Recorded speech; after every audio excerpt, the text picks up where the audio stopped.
Little girl saw a biker circled by thugs. What she did next didn't just shock them, it shattered the rules of their violent world. With a single, innocent gesture, she commanded the attention of 99 hardened men and changed the fate of an entire neighborhood forever. If you're new here, subscribe and comment your location. Now let's begin. The afternoon sun was hot on the cracked sidewalk of Elm Street. 10-year-old Lucy was on a mission. She had been building her domino track for 2 hours. It started at the old oak tree root and snaked all the way down the block. She used dominoes, toy cars, blocks, and even some spoons from her kitchen. It was her masterpiece. She was almost at the end, near Mr. Henderson's fence. A low rumble filled the air. Lucy looked up, annoyed. A single motorcycle pulled up to the curb. A big man got off. He wore a leather vest with patches. He looked tough. His name was James. He was the president of the Saints of Steel Motorcycle Club. He was meeting someone here. Lucy went back to her dominoes. She placed a blue one carefully. Then 3 cars screeched to a stop. 5 men jumped out. They were not bikers. They were thugs from a gang called the Vipers. They wore baggy clothes and mean faces. Their leader, a man named Vince, walked right up to James.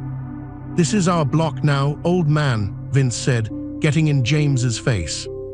"Your block smells like garbage," James said calmly. He didn't move. "You sell your trash somewhere else." The Vipers spread out, surrounding James. It was 5 against 1. People watching from windows pulled their blinds shut. The street got quiet and tense. Lucy looked up again. The men were standing right in the middle of her domino path. They were blocking the last 3 feet to Mr. Henderson's fence. She sighed a big, annoyed sigh. She put down her last domino. She stood up and brushed her knees. She walked right into the middle of the circle of angry men. She didn't look scared. She looked frustrated. James and Vince stared down at her. "Excuse me," Lucy said, her voice clear. No one paid attention. Vince poked a finger into James's chest. "You got until 3 to get on your bike and leave." "1," Vince started. Lucy reached out. She carefully took James's left hand. He was so surprised he let her. She lifted his pinky finger. Then she reached over and took Vince's right hand. Vince was too confused to pull away. She lifted his pinky finger too. She linked their 2 big, rough pinky fingers together with her own small one. "Hey, what the?" Vince started. "You're blocking my art," Lucy stated, looking from one man to the other. "You have to move, swear to move, then you can fight over there." She nodded to the empty lot across the street. James looked down at their linked pinkies. He looked at the serious face of the little girl. A pinky swear. His daughter used to do this. A lump formed in his throat. Vince just stared. "Are you kidding me? Get lost, kid." "A pinky swear is forever," Lucy said, her eyes locked on his. "You can't break it. My dad said so. Swear to move, then you can do your grown-up stuff." The silence was heavy. The other Vipers shifted, unsure. This was not in their plan. From down the street, a new sound began. A low, growing thunder. 1 motorcycle, then 10, then 50. The rest of the Saints of Steel had been nearby. They heard there might be trouble. They came to back up their president. 99 bikers rolled onto Elm Street. They parked in a massive, rumbling wall of chrome and leather. They got off their bikes. They saw their president and the Viper leader standing in a circle, linked by a little girl's pinky. They fell silent. 100 hard men, many of them fathers, held their breath. They saw the domino track. They saw Lucy's determined face. James looked at Vince. He saw the confusion. He saw a way out that wasn't blood. He tightened his pinky just a little around Vince's. "Swear," James said, his voice low, "to move." Vince looked at the army of bikers. He looked at the crazy little girl. He felt the ridiculous pinky promise. A laugh burst out of him, short and surprised. "This is insane." "Fine, I swear, we'll move." Lucy nodded, satisfied. She unlinked their fingers. "Thank you." She walked back to her dominoes. James stepped back. Vince shook his head, a weird smile on his face. He waved to his men. "Let's go over there." The Vipers moved across the street to the empty lot, looking baffled. The Saints of Steel watched, stunned.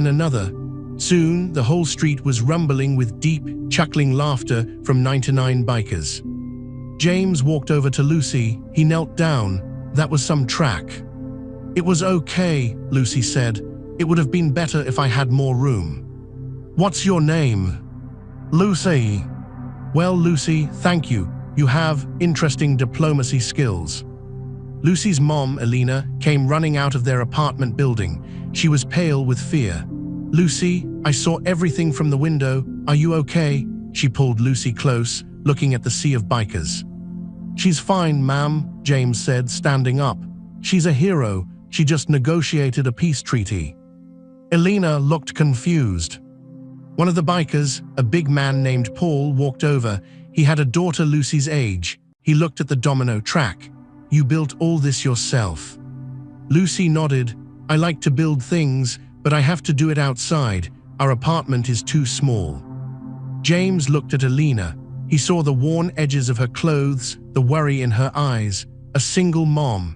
He looked back at Lucy, the fearless artist. "We'll be seeing you, Lucy," James said. He got on his bike. The 99 other bikers did the same. The roar was deafening as they rode away, but it felt different now. Less like a threat, more like a salute. The Vipers, across the lot, just got in their cars and left. The fight was gone from them. That night at the Saints of Steel clubhouse, the men couldn't stop talking about it. "Did you see her face? She was so serious." "A pinky swear. I ain't done one of those since my kid was 5. James sat at the head of the table. She saw a problem and she solved it, with a rule everyone understands: no violence, just a promise. The Vipers looked stupid. Paul laughed, didn't know what to do. Daniel, the club's smart guy, spoke up. "That's power, Prez. She has a power we don't. Pure, simple authority. No one expects it. No one knows how to fight it." James thought for a long time. "We need to talk to the Vipers. For real, not with fists, with that." The next day, James and Daniel went to the Vipers' hangout, a rundown pool hall. Vince was there. He was still embarrassed. "What do you want?" Vince asked. "To talk," James said. The girl had a point. "We're blocking the art. This whole neighborhood is the art. We're fighting over it, and we're just making a mess." Vince was suspicious. So a temporary truce. "A pinky swear," James said, the words feeling strange in his mouth. "Just to see. No moving product on Elm or 5th. No muscle. We see if the cops leave us all alone more. We see if business gets better for everyone." Vince stared. He thought about the little girl's serious eyes. He thought about how silly his men looked. He slowly held out his pinky. Temporary, 2 months. James linked his pinky with Vince's. 2 months. Word of the pinky swear truce spread on the street. People couldn't believe it, but the fighting stopped. The neighborhood got quiet. A week later, James, Paul, and a few other bikers showed up at Lucy's apartment building. They had tools. Elena opened the door, scared. "It's okay, ma'am," Paul said. "We're here for Lucy. We have a proposal." Lucy came to the door. James knelt again. "Lucy, the truce is working. Because of you, we want to build you something. A place to do your art. What do you need?" Lucy's eyes got big. "A big table, and walls I can paint on, and shelves for stuff, and good light." James smiled. "Show us." They followed her to the old, boarded-up community storage room in the basement of her building. It was dirty and full of junk, but it was big. "Here," Lucy said. James nodded to his men. "Clear it out." The Saints of Steel spent the weekend cleaning. They hauled out junk. They fixed the lights. They put in a huge work table. Paul built sturdy shelves. Another biker, who was an electrician, wired new bright lights. They painted the walls white. On Sunday, they brought Lucy down. The room was transformed. There were boxes of new art supplies on the table, paints, clay, dominoes, Legos, everything. Lucy's mouth was open. "Is this for me?" "It's for the neighborhood," James corrected gently. "For any kid who wants to build or paint, but you're in charge, you make the rules." Lucy ran to the big white wall. "Can I paint on this?" "You can paint whatever you want." She took a blue paintbrush and carefully drew 2 linked pinky fingers in the corner. Under it, she wrote Pinky Swear Park. The names stuck. Pinky Swear Park opened. At first, only a few brave kids came, but Lucy was a good boss. Soon, the room was full of kids after school. The bikers would sometimes stop by.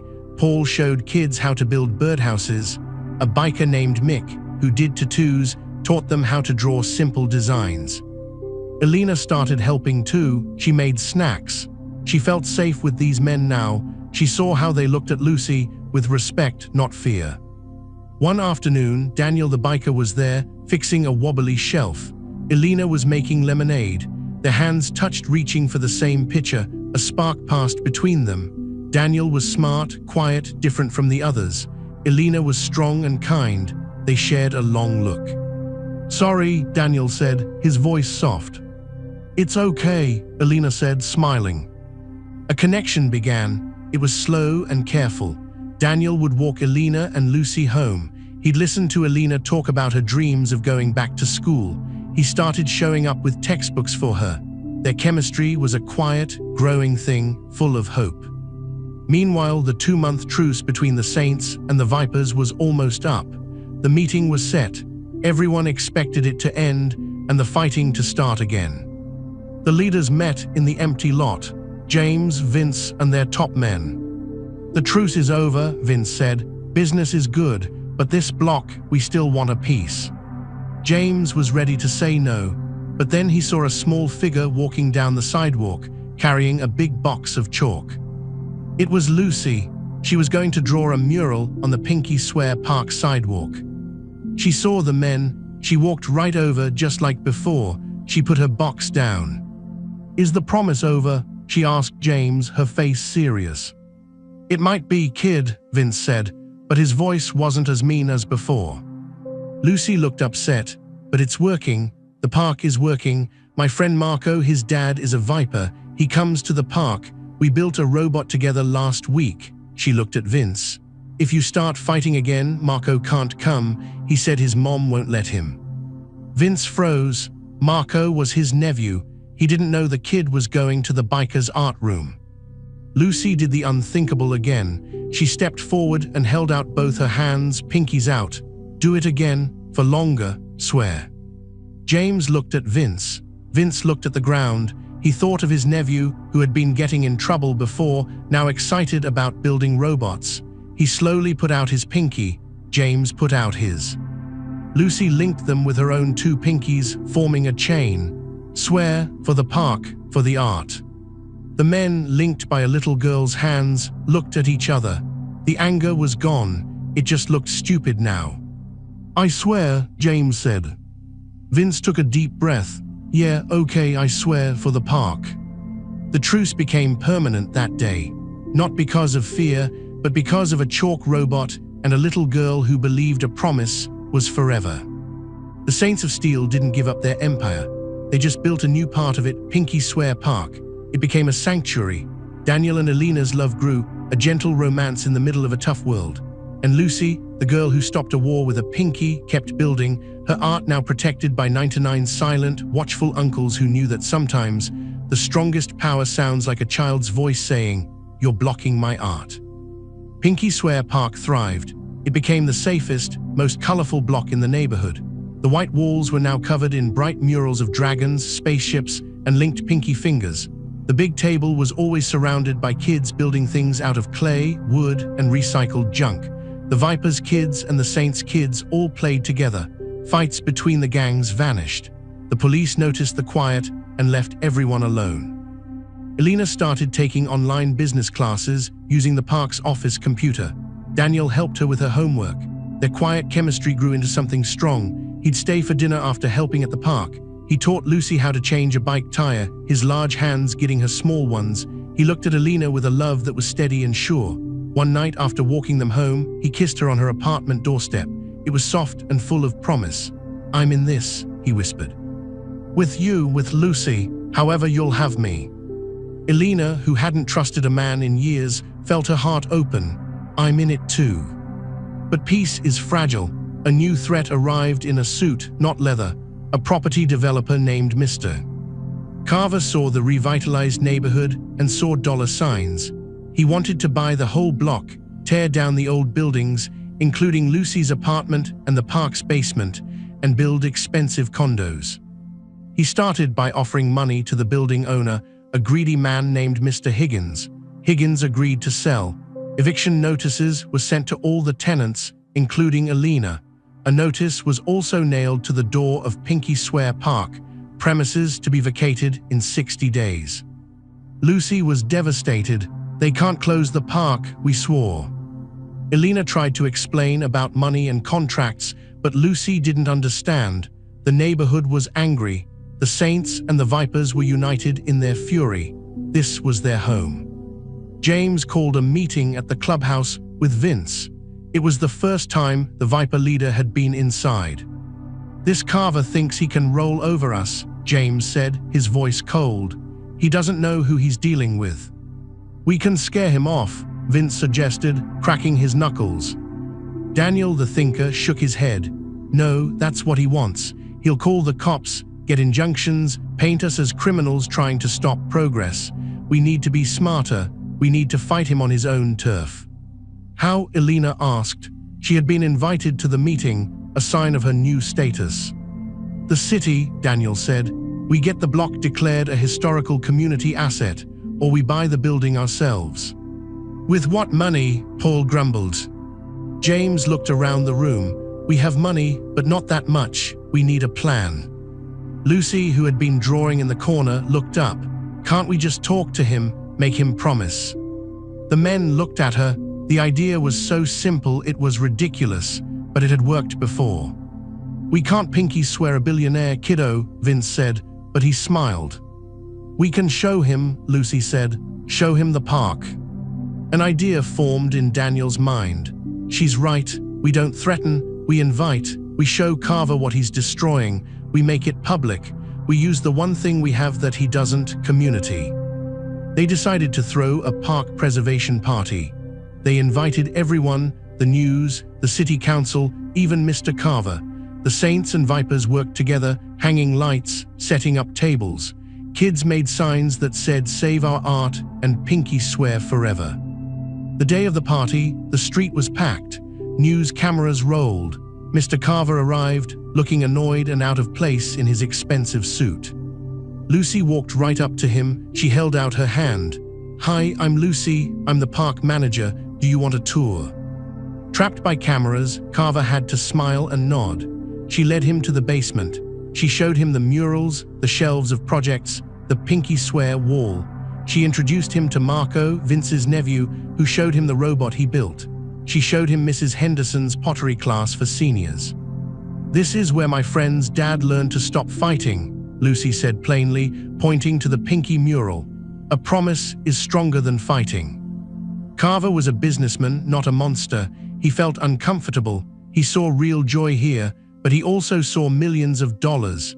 "This is very nice, sweetheart," he said, patting her head, "but progress is important." At that moment, James and Vince stepped forward side by side. The camera lights swung to them. "Mr. Carver," James said, his voice loud and clear for the reporters, "this progress would put 30 families on the street. It would destroy the only safe place for these kids. The Saints of Steel and the Vipers have put our differences aside to protect this community. We are asking you to do the same. Withdraw your offer." Carver's face hardened. "This is a business decision. Sentiment doesn't pay." Then Alina stepped up. Daniel stood protectively behind her. "I'm Alina, Lucy's mother. This park saved my daughter. It's saving this whole block.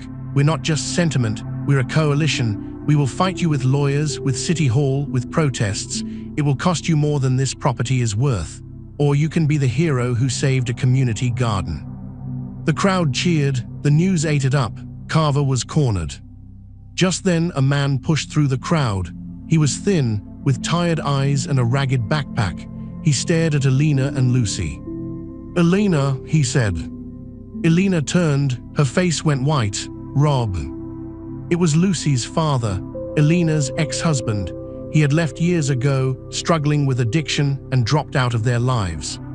Lucy stared, confused. "Dad." Rob looked at the crowd, the bikers, the cameras. I got clean, I came back, I heard about the park, I wanted to see Lucy." The scene was already charged, and this added a lightning bolt. Daniel moved closer to Elena, a protective wall. James and Vince watched, ready for anything. Carver saw his chance to escape the spotlight. "This is a private matter, I'll have my office call you." He quickly left. The party was over. The crowd dispersed, buzzing with the new drama. Back in Elena's apartment, the tension was thick. Rob sat on the couch, crying, "I'm so sorry for everything. I want to be in her life. I'll get a job, You can't just walk back in," Elena said, her voice trembling. "You left. We built a life without you, a good life." Lucy was quiet, looking between her mother, her father, and Daniel, who had become her steady rock. Daniel spoke to Rob, his voice calm but firm. "You hurt them. Your job now is to prove you're different. Slowly, on their terms. You don't get to disrupt what they've built." Rob nodded, humbled. "I understand. Can I just visit at the park?" Elena looked at Lucy. Lucy, after a long moment, gave a small nod. "At the park, supervised," Elena said. The next weeks were hard. Rob visited the park. He was awkward, but he tried. He helped Lucy build a model plane. Meanwhile, the fight with Carver continued. Daniel filed paperwork with the city to landmark the park. The news story had gained sympathy. The city council was getting pressure. But Carver played dirty. He hired men to vandalize the park one night. They spray-painted over the murals, smashed the tables. When Lucy saw it the next morning, she cried. The Saints and Vipers were furious. This was an act of war. They wanted to find the men and break them. Lucy, her face streaked with tears, stood in the middle of the mess. She didn't look sad anymore, she looked angry. "No," she said to James and Vince, "that's what he wants. We fix it, we make it better, we show him he can't break us." Her words stopped them. Again, the child was leading. The whole neighborhood came out that weekend for a repaint and rebuild day. Rob was there, working harder than anyone, proving himself. Daniel worked beside him, a silent competition of worthiness. By the end, the park was brighter and stronger than ever. Carver saw the news coverage of the community rebuild. He saw his tactics had backfired. The public opinion was firmly against him. The city council denied his fast-track permits. He finally gave up. He withdrew his offer. The park was saved. That night there was a celebration at the park. Rob pulled Elena aside. "You built something amazing here. He's a good man," he said, nodding toward Daniel, who was laughing with Lucy. "I'll always love you both, but I see I lost my chance. I just want to be in Lucy's life as much as you'll allow." Elena saw his sincerity. She agreed to regular visits.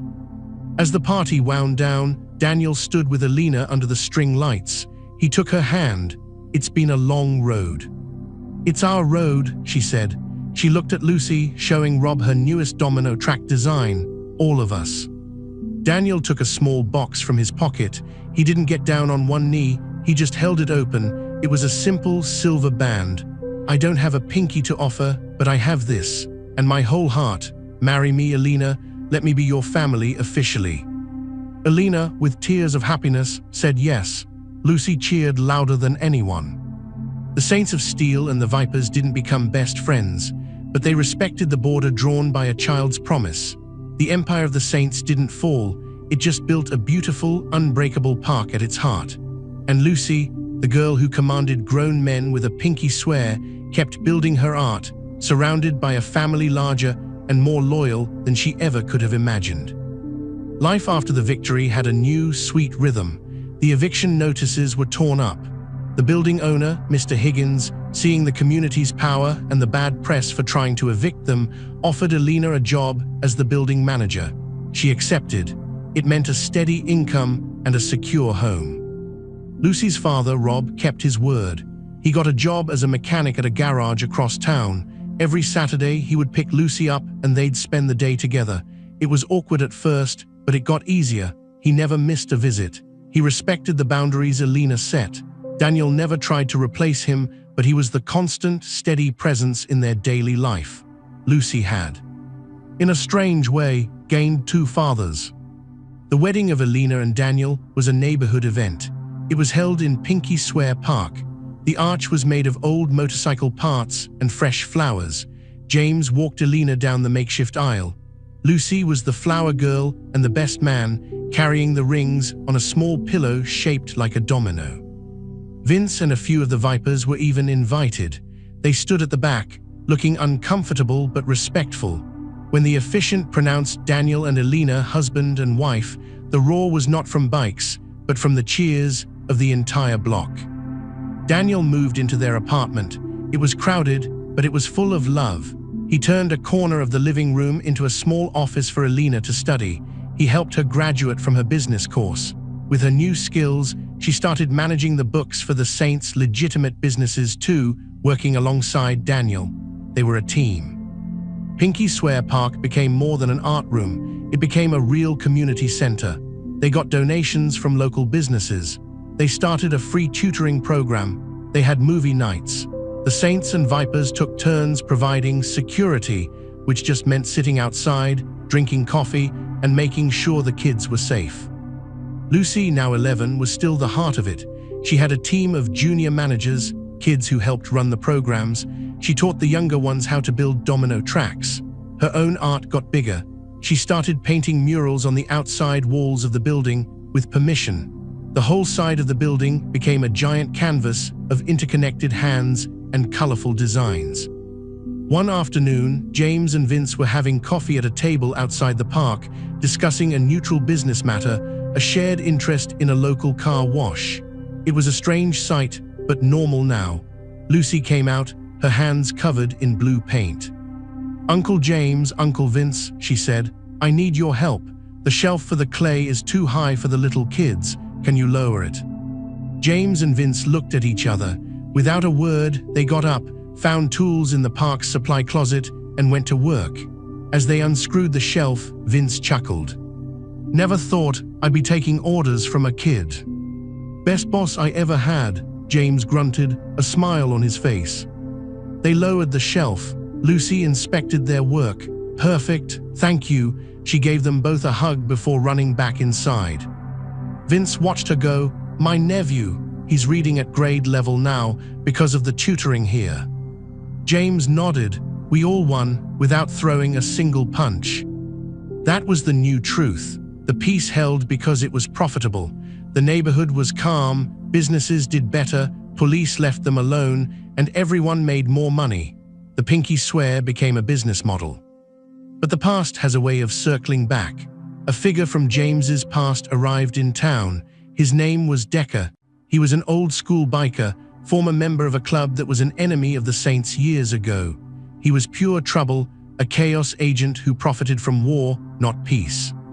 He heard about the famous truce. He saw it as weakness. He wanted to break it. He thought if he could start a fight between the Saints and the Vipers, he could move into the territory while they were distracted. Decker was smart. He didn't attack directly. He started a rumor. He told some Viper prospects that the Saints were planning to take over the Vipers' biggest moneymaker, a series of parking lots they controlled. He told some Saints prospects that the Vipers were disrespecting the club by selling product too close to the park. The rumors spread. Tension began to simmer again. Young, hot-headed men on both sides started posturing. Lucy felt the change. Kids at the park whispered about their older brothers or cousins being angry. Marco, Vince's nephew, didn't show up one day. His mom said it was too tense. Lucy was angry. This was her peace, her promise. She went to James. "Something's wrong. People are mad again." James knew it was true. He had heard the rumors. "We're handling it, Lucy." "You're not handling it, it's getting worse." She had the same determined look she'd had on the sidewalk over a year ago. "Call a meeting, here, at the park, everyone." James tried to refuse, but Lucy stood her ground. "You promised, for the park. The park is hurting, so you have to fix it." He couldn't argue with her logic. He called Vince. "Meet at the park, tomorrow night, just you and me, and Lucy will be there." Vince agreed, confused. The next evening, the park was closed to kids. The big table was clear. James and Vince sat at opposite sides. Their top lieutenants, Paul from the Saints and a Viper named Carlos, stood behind them, arms crossed. The air was thick with distrust. Lucy walked in. She placed a single domino in the center of the table. Then she sat down at the head of the table, between the two men. "This is stupid," she announced. "You're being stupid." The men stared at her. "Someone is lying to you," Lucy said plainly. "My friend Marco said his cousin heard a Saint say they want your parking lots, Uncle Vince. My friend Tommy, whose brother is a Saint prospect, heard a Viper say you spit on the park steps, Uncle James. They can't both be true, so someone is lying to start a fight, and you're falling for it." Her words were so direct, they cut through the pride. James and Vince looked at each other. "Who would lie?" Vince asked, his voice low. "A man named Decker," a voice said from the doorway. It was Daniel. He walked in, holding a file. He'd been doing his own digging. "He's in town. He's been talking to your young guys. He profits from war. He thinks you've gone soft." James's face darkened. Vince slammed his hand on the table. "Decker, that snake." Lucy pointed at the domino. "If you knock this over, everything falls. The park, the peace, Marco's robot club, everything. Are you going to let a snake knock it over?" She stood up. She held out her pinkies, one toward James, one toward Vince. "Swear again, right now. Swear you won't be stupid. Swear you'll find the snake together. Then you can go back to your business." The men looked at her small, outstretched hands. They looked at the domino. They thought of the quiet year, the better business, the kids who weren't afraid. Slowly, James put out his pinky. Vince put out his. They leaned across the table and linked them with Lucy's. "We swear," they said together. The next 48 hours were a coordinated operation between the Saints and the Vipers. They found Decker in a motel on the edge of town. They didn't hurt him. They simply paid him a visit. James, Vince, Paul, and Carlos stood in his room, a united front. "You have until sunrise to be out of this city," James said, his voice icy. "If we see you again, we won't be polite. The peace is worth more than you." Decker, seeing the alliance he tried to break now turned against him, packed his bags and left. The rumors died instantly. The peace was not just restored, it was strengthened. The joint action built real trust. James and Vince started having actual business meetings, finding more ways to cooperate legally. They became, if not friends, powerful allies. Time passed. Lucy turned 13. The park expanded into the vacant lot next door, becoming Pinky Swear Park and Garden. They grew vegetables. Elena ran a small community market. Daniel and Elena had a baby, a boy they named Leo. Lucy was an adoring big sister. Rob was a doting grandfather. The family mosaic was complete, if unconventional. One summer day, Lucy was working on a new mural on the outside wall. It was a massive piece showing two giant hands, one wearing a saint's ring, one with a viper tattoo, their pinkies linked. Inside the linked circle, she painted a vibrant scene of the park, the garden, kids playing, and her baby brother laughing. James and Vince happened to be walking by together, finalizing a deal for a joint car wash venture. They stopped to watch her paint. She didn't look down. "Do you like it?" "It's perfect, kid," Vince said, his voice oddly thick. James just nodded, a proud gleam in his eye. This fierce, artistic girl was their peace treaty, their conscience, and their legacy, all rolled into one. The Saints of Steel never gave up their empire. They still rode, they still ruled their territory, they still lived by their code. But the heart of their empire was no longer just a clubhouse. It was a park named after a promise. And the Vipers, once their enemies, were now neighbors who respected the border drawn not by force, but by the unwavering logic of a child. Lucy finished the mural with a final stroke. She stepped back, looking at the two towering men beside her. She didn't see scary bikers or gang leaders. She saw Uncle James and Uncle Vince. She saw the men who built her shelves, who kept their promise, who protected her art. "Okay," she said, wiping her hands on her paint-splattered jeans. "I'm done. Who wants lemonade?" And just like that, the two most powerful men on the block followed the 13-year-old girl inside, ready to take their orders, bound forever by the simplest, strongest oath they had ever known. Thank you for watching. Would you have the courage to step into the middle of a dangerous fight? Could a child's simple rules stop a war? Subscribe and tell us what you think in the comments below. Where in the world are you watching from?